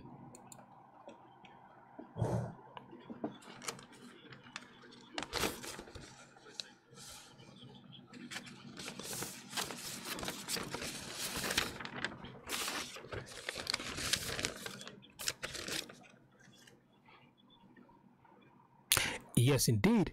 If it's proven, his decision to continue become a 10. I mean, look, there is a lot going on here, Sammy. There is a lot going on here. Yeah, I think those who have been candid about his resignation, I think they know more than we do, and we are only maybe privy to what has come out. Yes, indeed. Yeah. But I think a lot of people have also been privy. Have watched the alleged the clip, and I think people have a lot of. They've seen a lot to convince them that look, this guy must go. So I think that's where some of these people like Kobna Yabua and other stalls in Ghana football, that's those are their grounds. The reason why they're saying, because a lot is being speculated, a lot is coming out. People are saying this, but for now, because what we have, we can only deal with what we have. Yes, indeed. Yeah. So, but what we have is more of outside football. Yeah. The only thing that you can ask him to resign on is based on moral grounds. Yeah, I mean, another thing I don't really understand is right. Kwasi Ntachi was out of the country when the president of Ghana asked for his arrest, isn't it? No, he complained to this to the CID. The president complained. The complainant. He complained to the CID. Yeah, that his name is being used. His name is being used. Yeah, okay, so but he. As the main man of the land, I knew His Excellency Kufuor knew that Mr. Ntachi wasn't in the country. Yeah, but I think because of international protocols, even if President had decided to stay over in Morocco, they could have still brought him back through Interpol. Okay. Because of international agreements and all that. He could have been. Now he's back into the country, and he apparently has reported himself to the CID. Yeah, he came willingly when he heard that there's he's been investigated. So he came back, and it was like when the moment he got down. Straight to the CID headquarters. He was arrested. Oh, was he arrested or he went to the CID headquarters? No, he was arrested. Oh, right. On the tarmac. Okay. It's like he was arrested on the tarmac. The CID guys were on the tarmac. Okay. He was picked from there, so he didn't even go home. They took him straight to the headquarters. Yeah, before he was granted to get a statement. But he has been granted bail. Yeah, he has been granted bail. Yeah. So where do you see this story going? How do you see this story developing? It's not looking good. Apparently, the video comes out on the 6th of next month. Yeah, it's not looking good. Like I'm saying that even with the ones that we are privy to, on moral grounds, I would have resigned. Just let it go. Listen, this is what it's unfortunate, but it's under investigation. So, but I want to resign so that the investigation will be, I'll be free and all that. So I think. I think that should be on moral grounds. Right. Just resign. Give people what what in fact that's what Ghanaians want anyway. So you give. I mean, a lot of Ghanaians want Ntachi to go. Do you think if he comes out of the whole alleged corruption saga, if he does survive it, do you think maybe Mr. Ntachi will probably need to advise himself and say, you know what, the time has come for me to leave the post? the time came long time ago. Long time ago. Because if something happens, he won't. I honestly believe that he wants to become the CAF president one day. That would probably you don't necessarily, because of where he is in football now. Yeah, you don't necessarily have to be the FA president to become what you want to become. Sepp Blatter wasn't linked to the Swiss FA. Yeah. But he worked through he worked his way up to become the FIFA president. Right. So you don't even need that. You don't even I think unless there's something that he's holding on to, that's the only thing that is keeping him there. Because if you have ambition to be, he doesn't really need to be the FA president because you are connected now. Yeah. And interestingly, he needs to be fighting for the CAF president, fighting probably to try and get himself up the ladder of FIFA and etc. It's interesting. I think they themselves call for this announced thing because you never know. Because the thing is that Sandiara is believed to have said, he made a statement that I think after the judges win, it said that who's that? Sandiara, who is the communications director for the FA, said that they will want NAS to do a job on the FA and like football, the football fraternity, and whoever is caught in anything untoward will not be sheltered. That they will let the laws and all take its course. And lo and behold, maybe he thought he was just saying it. Lo and behold, it's now happening. So if I was in there, I would say, oh yeah, that's good. That was a good job by NAS. Maybe the only thing is this, that he never thought that they will be caught in this.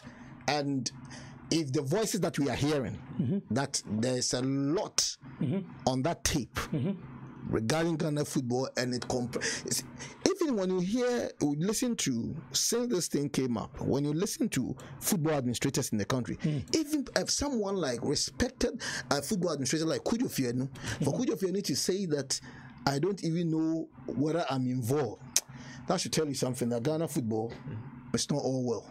There's a problem. They've got a problem. Because a lot of them are scared. They don't even know that.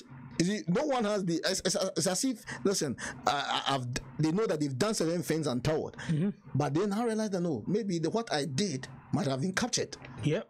So it's like nobody's safe. Nobody's safe. And you see, a lot of them are not even coming to condemn Kwesi. Do you know why? Yeah. Do you know why? Because they know that they may be linked. Yeah. So you cannot come. Even those who were against Kwesi Nyantakyi, even some of these administrators who were against Kwesi, they are not, because all of a sudden it's like everybody is scared.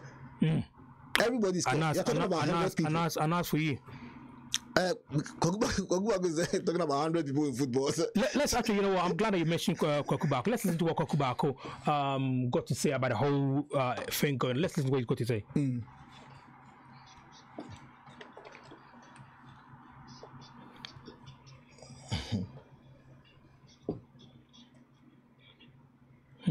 Like you said, yeah.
Right, that was Kwaku Baako that we just listened to. I mean, it looks like the sound of his voice, Sammy, they look like most of the people just like, it sounds a bit worrying that if this video comes out, there is going to be a lot of trouble. Yeah, it's because from what these people are saying, and you see, whenever Anas brings up of these things, it's Kwaku who has to be doing all the damage control. He has to clash with people close to him and all that. But that's what he has to eat. Anas is his boy, but it's not good, according to even Kwaku Baako. It's not good for Ghana football. That's what he said. It's not good for Ghana. Yeah, and what he said, but it needed to be done though. What he has said, though, like he said that like, there are people whose reputation is at stake, damaged forever. Yeah, but if you look, somebody has trusted you something. You are basically in charge of maybe one of the top positions in Ghana football, whatever that is. I think maybe you need to respect the position that you are in. I'm not saying Mr. Nyantakyi have done anything, but what I'm trying to say is it's alleged at the moment for his name to be mentioned in that kind of, you know what I'm saying, it's a bit damaging. And also for them to include the president of Ghana in the whole thing, it's troubling times for Ghana football. You see, we take things for granted. Because sometimes people occupy positions, especially in Africa and specifically in Ghana. People occupy positions where they are supposed to serve, but then typical us, most of the time we use that position rather to lord over others, thinking that we are the best off, that no one can do what we are doing. So we don't even see it as a privilege, because you get to a certain position, like I say, you get to a certain position in the land. Ghanaians and football, it's more like that. That's all that we have. when people are even hungry, when people are even like turning their anger against the government or anything, when there is football, it brings unity. It brings the country together. Right. And you are head of this, the passion of the nation. Yes, indeed. And the main man behind our Ghana football. You have this may be the first time that his name has been mentioned. Yes, you have to cherish this position and hold it with all your integrity that it deserves. But like I said, it's not only question and there's a lot of things going over on. the years since I followed football in Ghana over the years, and I named some of these those who came before question and right. They've all been tagged or perceived as corrupt. As doing the FA and the sports ministry have never been they've never been clean. Right. Every now and then there's something untoward going there, and at both the FA and the sports ministry. All right. Listen. Now, before we go on with our conversation, I honestly believe that GFA has released a statement as well. So if you can get a statement for us, that'd be great. Let me just quickly once again shout out Amanda. Amanda, a very good afternoon to you. And Amanda is saying, great show, guys. Amanda, thank you very much. And thank you for listening to London's Afropolitan station, ABN Radio UK. And thank you for logging into Sports Link Up with me, Kente, and Samuel Sarpong. And also, we shouted out my big brother earlier on for happy birthday, bro. He texted back saying, nice, guys, keep up the good work. So thank you very much, sir. And I also keep listening.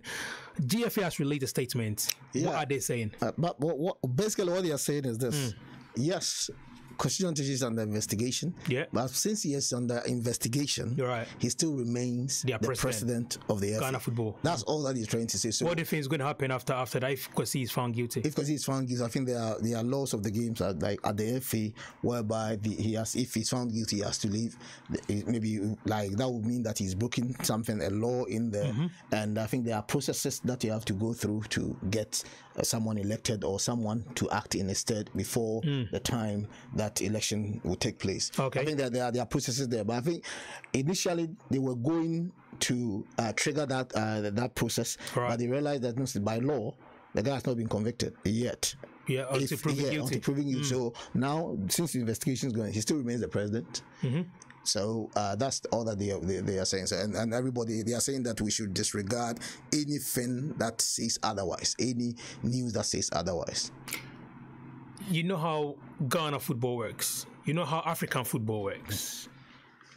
In your own experience, I mean, you've been following stuff from Ghana, from Africa.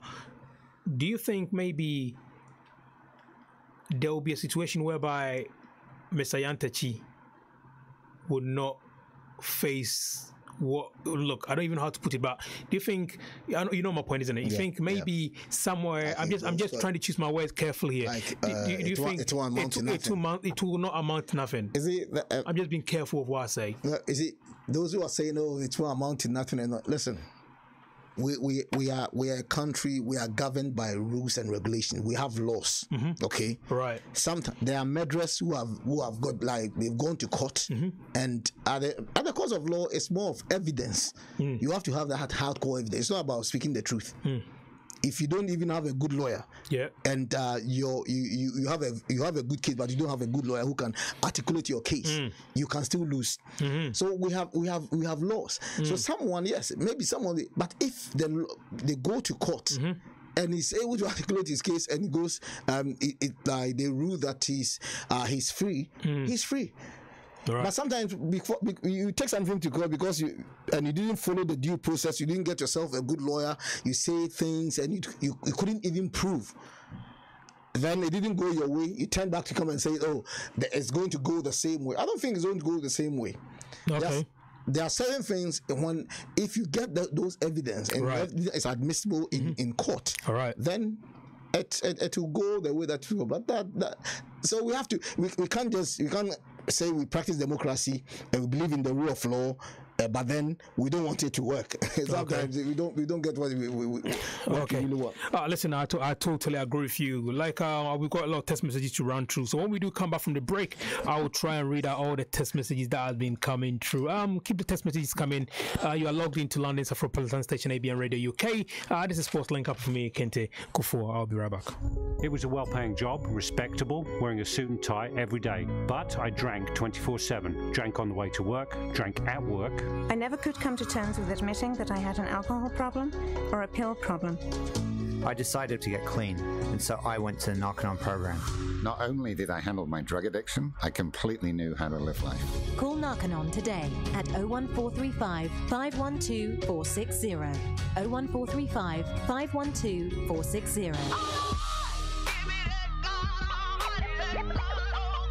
Mixpiration with Bright every Sunday evening from 6 to 8 p.m. is just fun. It's exciting. It's a mix of contemporary R&B and pop gospel music right here on ABN Radio.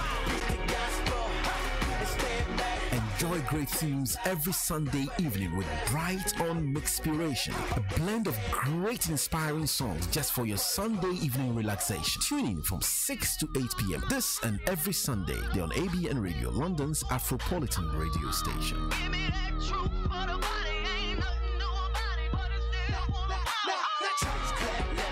What do you like for breakfast? Well, it depends what mood I'm in. If I'm happy, I like a little bit of porridge with banana because I'm feeling healthy. If I'm in a... I like a bit of fruit. Nice apples, sliced apples. I love banana. a cinnamon and raisin bagel, some scrambled eggs, and a... I say nice English breakfast. Salad, fruit and orange. I like wholemeal bagel with a bit of cream cheese on it and some bacon and then some avocado.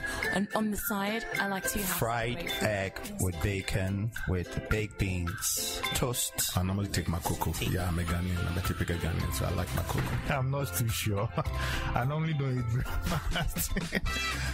It doesn't matter how you like your breakfast, or you may not like breakfast at all, but you will love the sound of your radio when the breakfast is Afropolitan. Watch out for the new ABN Radio breakfast show with Efuadum. ABN Radio, London's Afropolitan radio station. Extra cups to fill. They've got an awful lot of coffee in Brazil. Consider that life wasted. Consider the heart of the family ripped apart. Consider the potential never realized. Are these the things you consider when you carry a knife? It's not about street cred or respect. It's about staying alive. Drop that knife and save a life. Quentin Slowly, supporting all family and young people. ABN Radio, home of Afrobeats.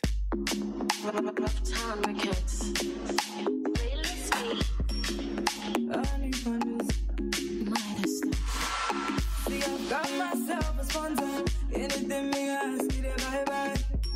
Even though it's older, but I got to survive in this life. Another one who is younger.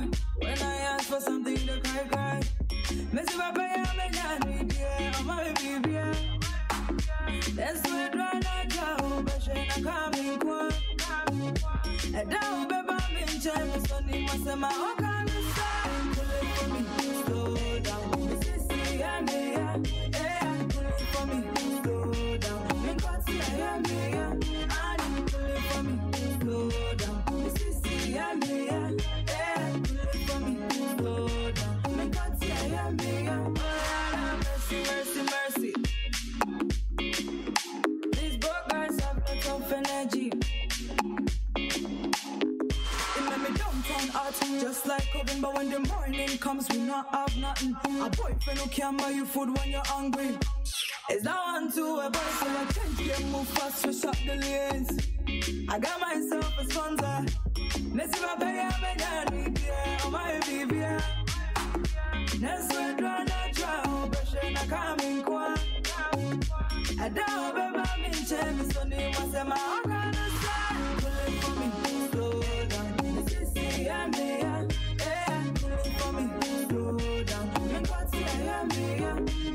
Pull it for me, slow down. This is the end, yeah. Pull it for me, slow down. Me got to see, yeah. Mercy, mercy, mercy. These broke guys have lots of energy.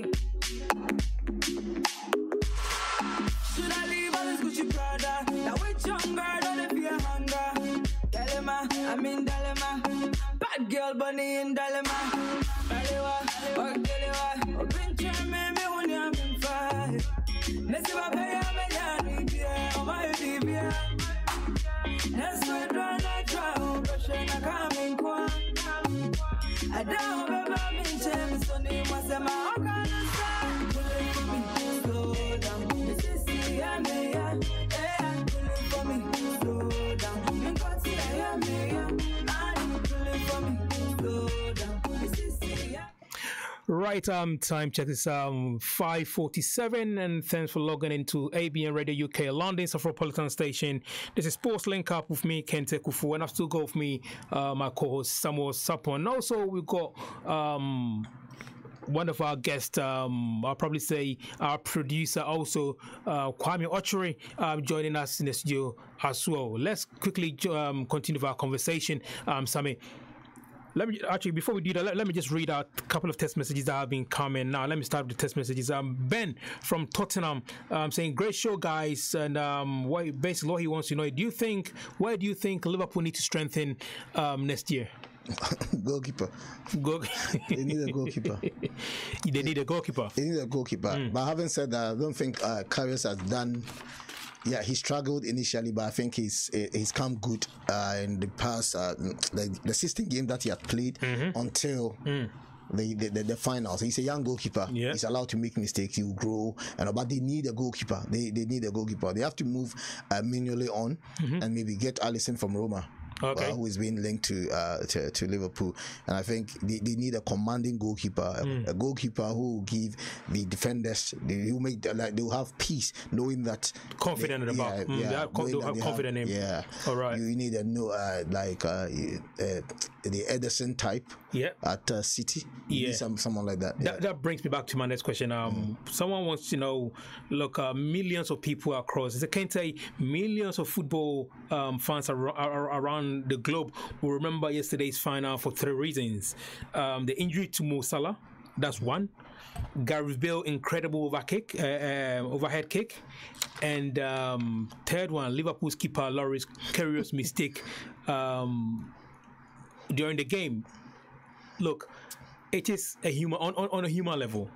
You need to you feel sorry for Kyrgios, wouldn't you, on a human level? Yeah, I felt for him. But at the same time, you'll be thinking, you know what, at that level, you can't afford to make such mistakes. He's a young goalkeeper. I think, you see, the way Liverpool starts their attack when they're starting at the back, they play very fast, and I think he was. He's going to learn from this. I can't imagine how this guy even thought of just stretching his leg at that time. Yeah. And I don't know why he was also throwing a shot. But basically, defenders, I have a problem with defenders even when your goalkeeper has the ball. Yeah. You shouldn't let the attacker be the last person behind you. The attacker shouldn't be behind you. At least be for any mistake from your goalkeeper, you'll be able to. Do you know some of I think Lovren himself didn't even know the ball was in the net because they were all looking at it. You understand? Right. So, but sometimes in some of these things, I think the defenders also have to look at this. There is no way you allow an attacker to. No, we should give credit to, especially when you're goalkeeper. We should give credit to Benzema though. He was really alert. Yeah, I think he just alert. Yeah. I mean, I give credit to him. For this freakish goal. I think one of these goals, if it was in Ghana, they would call it Malam goal. Not even a Malam goal. They'll probably say you've taken bribe. The goalkeeper's taking bribe. The goalkeeper's taking bribe or something. But I mean, I love Liverpool fans. The two mistake was pivotal. They clubbed him. Yeah, they clubbed the team. Even. At that point, and that was very good. But I think he's not going to sleep for a very long time. I mean, this is a time that probably the Liverpool players after the game, they need to put their hands around the Kyrgios and you know what, it was a big game. You made mistakes, then you move away from there. I think a manager like Klopp, I think that's what he'll probably end up doing at the dressing room. He might not show it on the pitch, but maybe during, after the game, he'll probably put his hand around him and say, you know what, it was a big mistake. Yes, it was pivotal to what happened during the night, but you made a mistake, learn from there, and we can continue.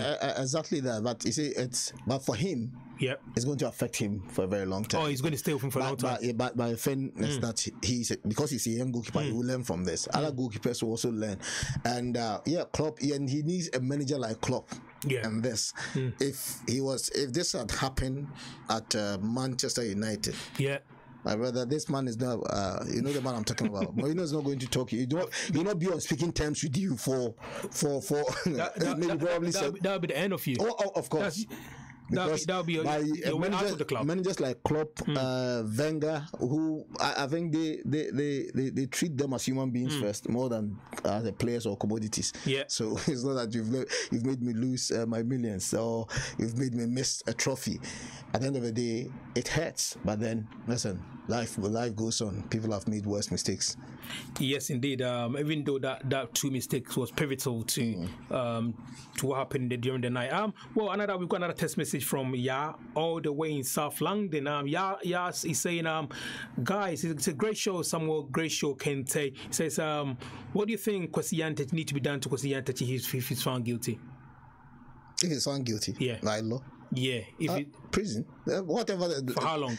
For that one you will leave. If that one we leave it for the judges. And if he's found guilty, is it based on the president's issue, or what the noises that we are hearing? The noise that we are hearing. If the noise that we are hearing, that one is very dangerous. That one you go for a long time. Okay. You remember what has happened to these FIFA guys? Even like some of them have been arrested. Blatter, the case is also still pending and all that. So it's right. It depends on what. Let me just read a text message that just came through. It's from a guy called Christian, a very lovely guy. Christian says Liverpool needs a great keeper, as well as 2 midfielders. Christian, thank you very much. And also, good afternoon to you, and thanks for logging into ABN Radio UK, London's Afropolitan Station, Sports Link Up for the first time. Christian, thank you very much. Go on, Sammy. Talking of midfielders, say like a great goalkeeper, which you've mentioned. Christian says they should add 2 midfielders. I know. They already Kente is coming in already. And I think they also been linked. I think negotiations has begun with Nabel Fekir from Lyon, the Lyon captain, which who's also a midfielder. But then I think in midfield they don't really. They've got a couple of good. And I understand Jakosha might be going to Liverpool. End up going there. That'll be a tough call. Anyway, let's quickly move on to our next. Our next text message is from Kojo. He says, Kente, great show, but what do you think Kwesi Nyantakyi has let all of us down, especially Ghana football? But if it's proven. But no one is really surprised, to be very honest with you. Okay. It's been going, this thing has been going on, and it's not surprising. But then Kwesi Nyantakyi looks like I think he's someone who likes to brag a bit and say things that will entice people. I don't know, but a lot of people are not surprised. A lot of people are not surprised about what has happened. They are not surprised. Yes, indeed. At all. I mean, look, judging from the reaction, that's not good. It's not good at all. It does not speak well of Ghana football. None at all. Even Ghana, even our image. As a country. Does not speak well at all. Right. Listen, coming up right after this, Samuel will be giving us all the updates, all the managerial casualties, and also which of the managers will be on the move during this summer. All this and more. We still got about 5 or 6 minutes to go. So keep locked in. Straight after this, Samuel will be doing that. Got myself a sponsor. Anything me ask, get it bye. Even though it's older, but I got to survive in this life. Another one who is younger. When I ask for something to cry. Missy Papa, I'm a my baby. That's when I go, but she not coming quick. And down, baby, I'm in China, so need my summer. Oh, can you stop? Pull it for me, slow down. This is pull it for me, slow down.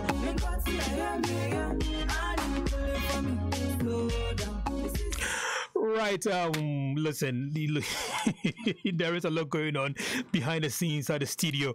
You can watch us live on YouTube. Just type in ABN Radio UK YouTube Live and you probably see all the things that's going on behind the scenes. Samuel, Our time is fast, I totally forgot about you. What have you got for us talking about managerial casualties and which of the managers will be on the move? Go on. Yeah, I can tell you that will be that. A lot of managers in the Premier League, manager turnout is so high, and as we expected, some of the managers have been moved on. Yes, as I mentioned, after 20 years, it's gone. Yeah, and we thought Arteta was coming in. It ended up that we Arsenal landed Unai Emery. He's on a 3-year contract, and he'll become their head coach. Not the manager. Not the manager. He's becoming working in a structure with a 3-man structure, which has the Raul as director of football operations, and they will have the chief executive Ivan Gazidis. And Van Misling, the head of recruitment. So that means they've taken a bit of power away from him. Power, all the three people have taken the power that Wenger wielded. Wenger was effectively the chief executive of Arsenal Football Club.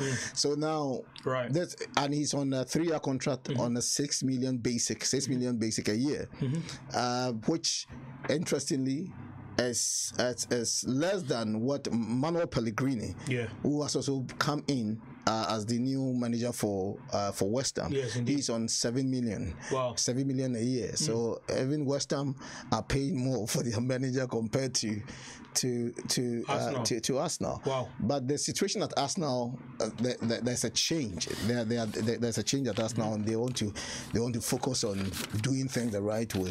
But with Unai Emery, the structure there, he doesn't have a problem with the structure there because he worked under a similar structure at Seville, with Monchi being the who is now at Roma, being the director of football. Manuel Pellegrini has come in now, and for David Moyes, and he's a manager, he's not a coach, and he will have final say on transfers. And at Everton to Southampton, let me go to Southampton. Mark Hughes, after helping them Southampton stay in the Premier League, he's been offered a 3-year deal. Wow. For Southampton. And Everton, Sam Allardyce has been sacked, as we all know. They've brought in a director of football, Russell Brand, from PSV, and he's helping to recruit the next manager, which is likely to be Silva. But there's a little bit of an issue there because Silva was tapped whilst he was at Watford, and that led to his sack. And the issue is still with the FA, and now we're looking at there's Silva being appointed. Right. That's what we have. Right. Thank you very much, Sammy. And that brings us to the end of the show. Thank you very much for joining us. Same time next week, we'll be right here on London's Afropolitan Station ABN Radio UK. Let me just use the opportunity to thank one of our media groups in Ghana, one of our sister stations, Multimedia, for bringing us all the lovely interviews that we played live on air. So thank you very much, especially to Baba Tando. Thank you very much. And same time next week, we'll be right here on Sports Link Up with me, Kente. Have a nice one. Bye-bye. ABN Radio, London's Afropolitan radio station. More news, more information. This is ABN News on the Hour. From the Sky News Centre at 6, it's understood that a woman who died at the Mutiny Festival in Portsmouth was 18-year-old Georgia Jones. A Facebook post from her mother, Janine Milburn, says she died from complications after taking 2 pills. A man also died while another person is in a critical condition. More than 1,000 homes across the Midlands have been left without power after overnight storms. 200 flights were diverted from Stansted to East Midlands Airport after a lightning strike knocked